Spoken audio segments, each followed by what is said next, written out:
Hey everybody, welcome back to Electric Cafe. Today's album review is on Cocteau Twins' 1988 album, Blue Bell Knoll. Um, Here's my original CD for it, and this is a, I think, 2014 reissue. Um, Still sealed because I got the CD, so sometimes I buy the CD, the vinyl, and I still have my old CD, or vice versa. And I generally like to, for listening albums, I generally like things on CD. I mean, I get it on vinyl because I'm a huge fan, and I always want to have a backup copy in case something happens, and I do like to have the vinyl version for a special occasion. But, I do use CDs a lot. Um, that's for things that I don't normally like DJ, like it's house music or dance music or something, and I have it on CD or vinyl. I'll play both as well, but not so much, um, if I just happen to have some money and I come across a nice reissue, and it's hard not to buy a great album sometimes when you see it in stores in a nice shiny copy and you don't have it on vinyl, even though you do have it on CD, right? That's just part of the buying. But yeah, we're gonna review this and go song by song and then sort of give overall a score. Um, Trying to think, this is their fourth album or fifth album. I think Treasure, Garlands, Victorland. I think this is their fourth album. Um, this one I kind of consider the sort of the change for the band in some ways. I think like Treasure and Garland sort of have like a more post-punk sound, like a little bit more grainy.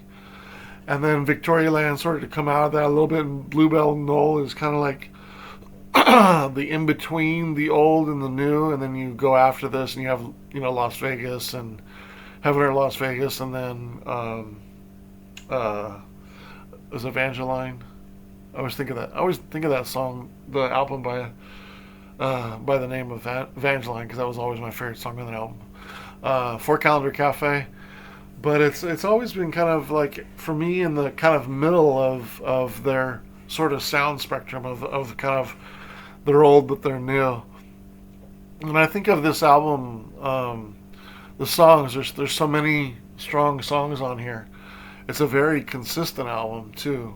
I think when I think of the consistency of this album versus their other albums, I think it's on the high side. Um, I do think the highs on this album aren't as good as maybe some other albums.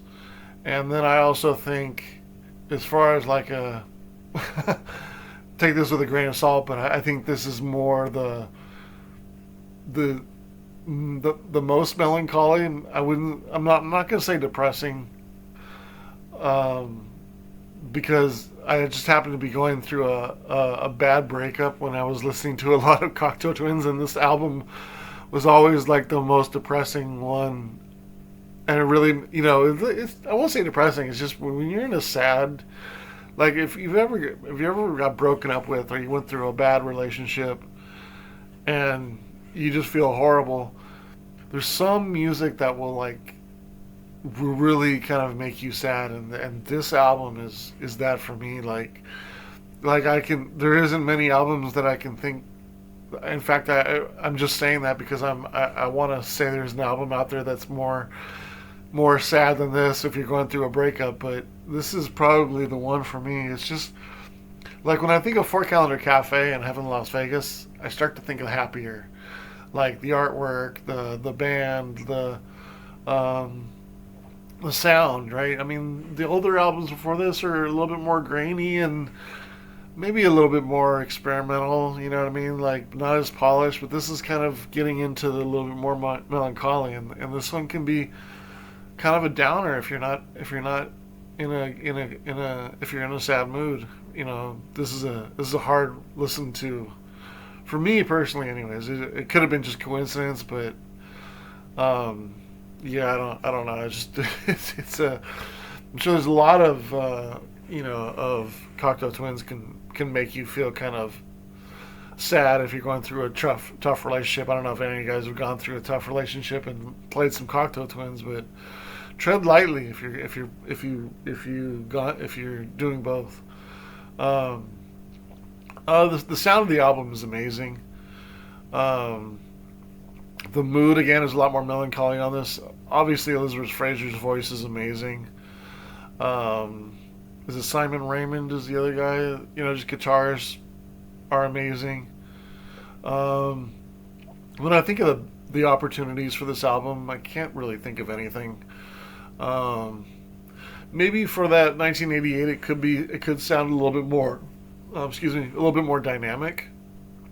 Maybe the mastering or the dynamics could be a little bit better for 1988, but that's take that with a grain of salt because that's also I'm just kind of feeling like the album feels a little bit flat comparatively to, well, I mean, even for Calendar Cafe, I guess it's kind of par for the course, I guess, because having Las Vegas and Four Calendar are just a little bit brighter than this, so I guess that makes sense for 1988 and their evolution of their sound.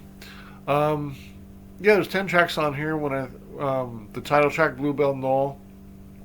The great thing about when you play the song, you know the album's on. So it's kind of one of those ones where you put the album on, you're like, oh, we're listening to Blue Bell Knoll, fantastic, this is great. It's just like, there's some songs that sort of start out an album and you just immediately go, oh, okay, we're listening to this album. Okay, great. It's not like, because you don't think of like Cocteau Twins as sort of singles, especially. Like if I played Personal Jesus, you wouldn't think of, or World Demise, you wouldn't think, oh, we're going to play the Violator album.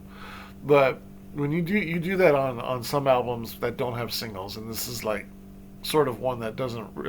Cocteau Twins aren't really known for their singles per se as their albums, and I think that's kind of a never thought about before, but that's kind of a it is kind of more nice to be known. I would think if you're making albums to be known for an album than some singles, right? And I think in some ways, I mean, singles are great for exposure and great for collectors and people to buy and get more additional work and more of the band that they love, right? So maybe B-sides and remixes, some live versions and some unreleased tracks. The more the better as far as like releasing music. Like I get it, I'm one of those, but if a band just puts out albums and doesn't put out singles, they did put out singles too, but it is kind of nice to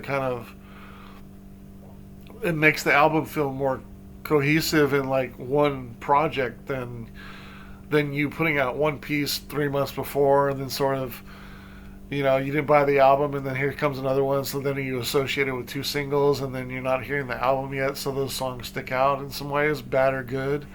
Maybe it puts you off on not getting the album because of those singles. So there's a lot of good things to like about putting out singles, but I do appreciate when bands don't put out singles and they're like, here's the album. But I would hope, somewhere down the line that they still put out, all the other music that's on it. But, I'm not always a fan of putting out singles unless you put out like remixes or some kind of additional content. For this band, it's interesting because in my opinion, some of the best songs ever by Cocteau Twins are on their B-sides of their singles. But again, they're not really known for their singles. They're not like, radio play or selling a couple 100,000 copies of a single, right? I mean, they're, in the top 40 being played, you know what I mean? So it's a little different with them. They're started putting out singles like their EPs where they're just sort of like mini albums, 4 to 5 songs that, that are just as good, if not as sometimes even better than the albums. It's just amazing. I think somewhere, if you'll see in back of me, this red box right here, if you know Cocteau Twins, this is the box set. I think there's like 10 CDs in here. It's all the singles. It was an amazing box set. I think it only came out in Japan and UK and America. But that box set's really nice. I think it came out in 19. It's got Milk and Kisses, I think, on it. The Voltaire from it. So I think it goes up through 95, if I'm not mistaken. But it's pretty much all their singles, if I'm not mistaken. But yeah, amazing box set. That box set right there, that little red one right there, amazing. Um, what else? What else? Yeah, oh yeah, so Blue Bell Knoll. Yeah, the first track, just kind of gets you right into it. And you're excited to hear the album because you just love this album.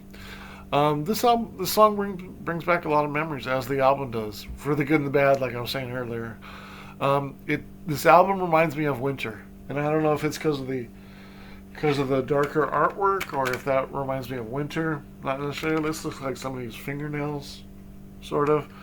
But is that the snow, or is that some kind of, looks like some kind of, like, material, but it is white, so it does kind of always remind me of, like, winter. But the sort of sound of the album reminds me of winter in some ways too. It's not super cold, it doesn't remind me of, like, snow or anything like that, but maybe it's something to do with the melancholiness of it.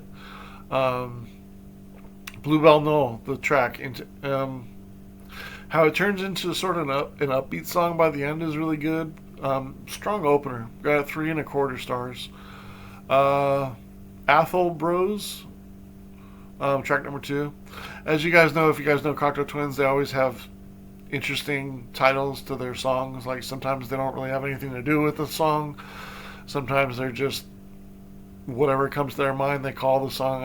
I mean, sometimes they do make sense. Sometimes the song sort of, if you guys know, I can't think of what they call how Elizabeth Fraser sings in the sort of singing that she does.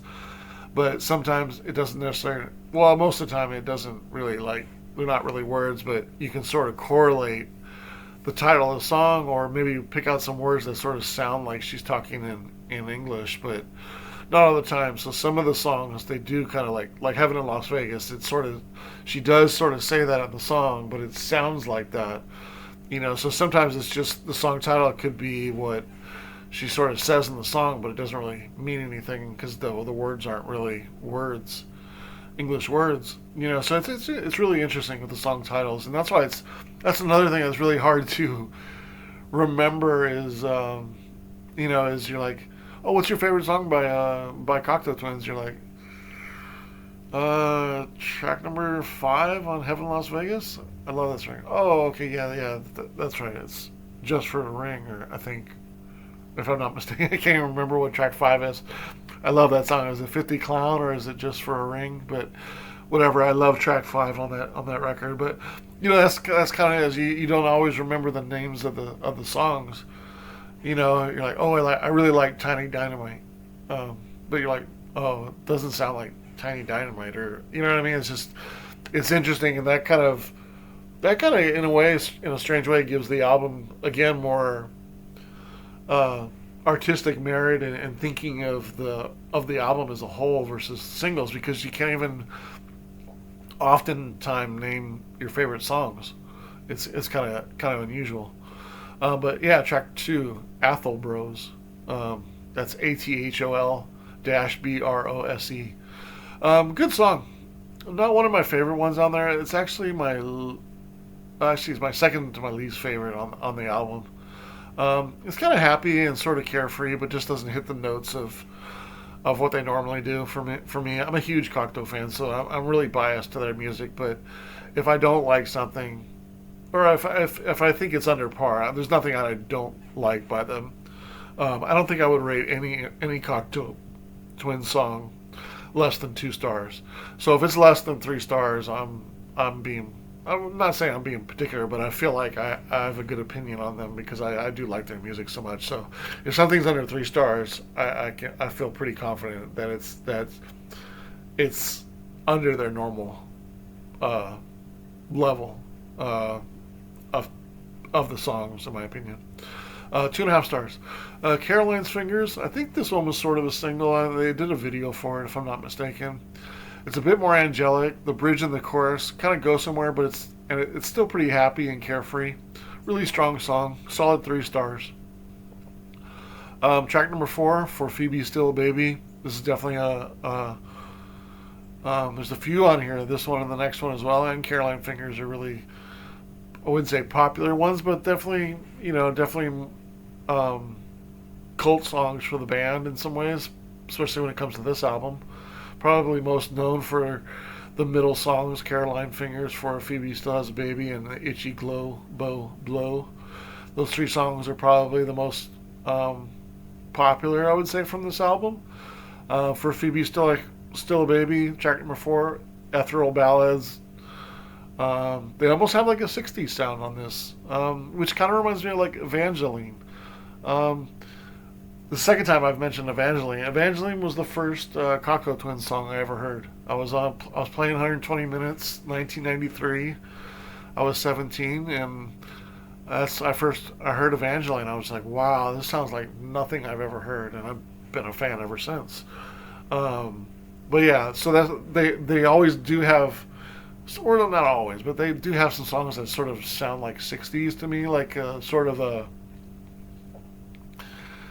you know, it's hard to say that it's like Britpop and indie pop is sort of related to 60s pop, and because there is like some, especially with like the Manchester scene, and like, I've been doing a lot of it, so I kind of feel like I'm I see this even more now. But when you look at like Primal Scream and um, what was it, Charlatans UK, there's kind of like a 60s link, kind of a hippie-ish, sort of jangle guitar riffs, you know what I mean? Like sing-along type riffs. Like sometimes I call them like campfire songs, like they kind of just have like a sing-along sound, and they're kind of like for a Phoebe still a, for Phoebe Still a Baby, it sort of has that sort of like vintage kind of 60s guitar sound. Um, I don't know. I can't pinpoint anything. It could be the Beatles. Um, but it just kind of I can't pinpoint anything specific in the 60s, but it just kind of, this track reminds me of sort of, it has like a 60s sound to it. And I don't think that's because of like the post punk feel and the way it's recorded. It just kind of has that kind of shing, like that kind of shoegaze kind of without all the effects. Um, but for Phoebe Still a Baby, really strong song, 3.5 stars. The track number 5, the Itchy Globo Blow. I mean, it's definitely one amazing song. It's very close to 4 stars. I got it 3.75 stars. The verses are great. The bridges are even better. I really like the changes in the guitar crescendos. Couldn't quite put it at 4 stars, but 3.75 stars. Track 6, I did put at 4 stars. One of my favorite. My favorite song on the album, right? Yeah. Chico Buff. Amazing. The stages. The stages of the song, that's what I meant. Stages are great. I'm not sure what I meant by stages. Maybe just different stages of the song. But her singing is always beautiful. But this one particularly beautiful. It's very soothing, smooth, relaxing flow. I think it's a great track. 4 stars. Sucking the Mender. I really like the rhythm in this. Another really strong song. 3.5 stars. Spooning Good Singing Gum. That's a mouthful. Spooning Good Singing Gum. 2.75. Kissing Out Red Float Boat. Maybe a little too one note on this track. It's my least favorite on the album. 2.25 stars. And then it ends on a very strong song. Ella Mega Last Burls Forever. 3 stars. The opportunities on the album, really nothing that I can think of again on this. I think it's a really solid album all the way through. When I add up the stars, I have it 31.5 stars divided by 10, which is a 3.15. So that sort of puts it in the lower 70s, and I put it in the middle 70s, gave it a couple extra points. 74 out of 100. Right in between good and very good. I think there's a couple of stronger Cocteau Twins albums, I feel like. I'm excited to review the other albums and see. I think I would rate Evangeline, maybe because I just really like the happiness in Evangeline. I think the highs are a little higher in that album. Heaven in Las Vegas is an interesting one for me because I love the first half of the album. The second half isn't as good. So it'd be interesting to see what I rate that one. And then Victoria Garland's and Treasure are going to be strong scores as well. Um, I think they're going to be right around here as well. But it's interesting, if you took all the bet your favorite B sides and made one album with that, I think it might be the best album Cocteau Twins ever did. So they're just an amazing band. They have so much good music. It's just those B sides, man. You just I mean, like, what's the one with the peppermint? That track, jeez. Uh, it's the orange one as well. There's just so many good tracks on their B sides. Man, if you could just pick your top 10 and make an album with it, I think it would be your favorite Cocteau Twins album. Just the B sides are so strong. But just amazing band over the course of what 12 years. All the music that they did, like some 8, 9 albums of really strong material. Amazing band, amazing music. So yeah, it's a 74 out of 100 for Blue Bell Knoll from Cocteau Twins. I'm curious, what are your favorite 3 tracks on here? My favorite 3 are Chico Buff, the Itchy Globo Blow, and either Suckling the Mender or Phoebe Still a Baby. One of those 2. Those are my top 4, I guess. But yeah, great album. Great album. All right, thanks so much for listening.